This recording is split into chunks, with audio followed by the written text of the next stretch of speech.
We bring you the latest updates from the Pna Newsroom. President Ferdinand R. Marcos Jr. met with China's top legislator Li Zhanshu to discuss the strengthening ties between the Philippines and China. Li serves as the chairperson of the National People's Congress Standing Committee in China, which is equivalent to the Philippine legislature. He was the first Chinese official who met Marcos on the second day of his state visit there. Aside from Li, Marcos will also be meeting with Chinese Premier Li Keqiang and Chinese President Xi Jinping. A dinner banquet for Marcos' First Lady Liza Araneta Marcos and cabinet officials will commence after their meeting. Marcos, in his pre-departure speech, said he is hoping that his scheduled meeting with Xi would bring numerous prospects and abundant opportunities for both countries. Over 10 key bilateral agreements are also expected to be signed during his state visit.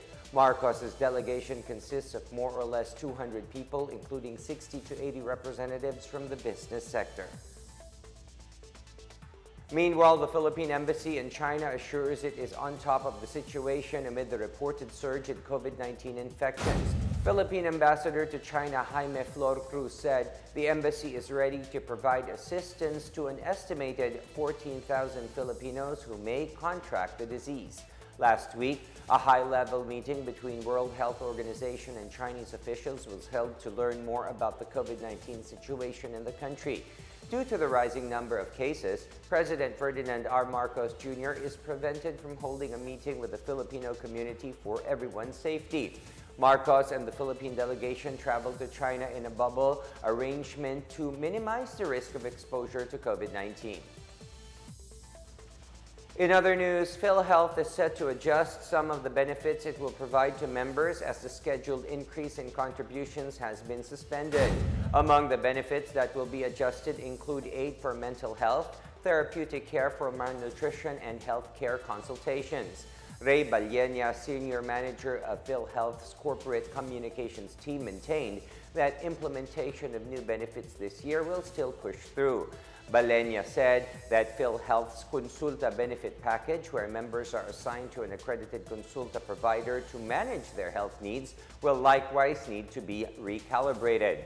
President Ferdinand R. Marcos Jr. earlier ordered to defer the scheduled increase in the monthly contribution and income ceiling of PhilHealth members for 2023. PhilHealth's premium rate was expected to go up from 4 to 4.5% this year. The income ceiling, on the other hand, was set to be raised from 80,000 pesos to 90,000 pesos. And in other news, the Philippines has won its ever top title at the 2023 World Universities Debating Championship.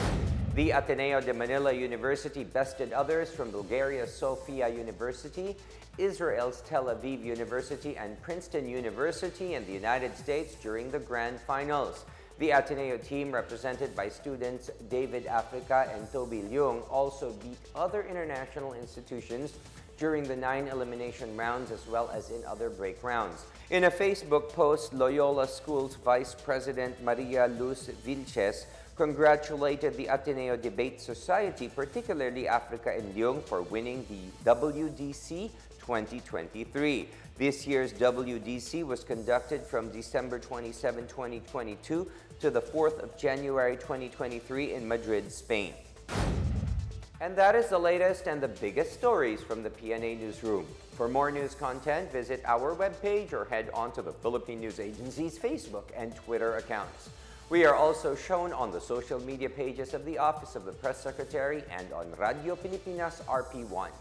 Stay tuned for more news updates. I am William Theo. We tell stories that inspire change. Good evening, everyone.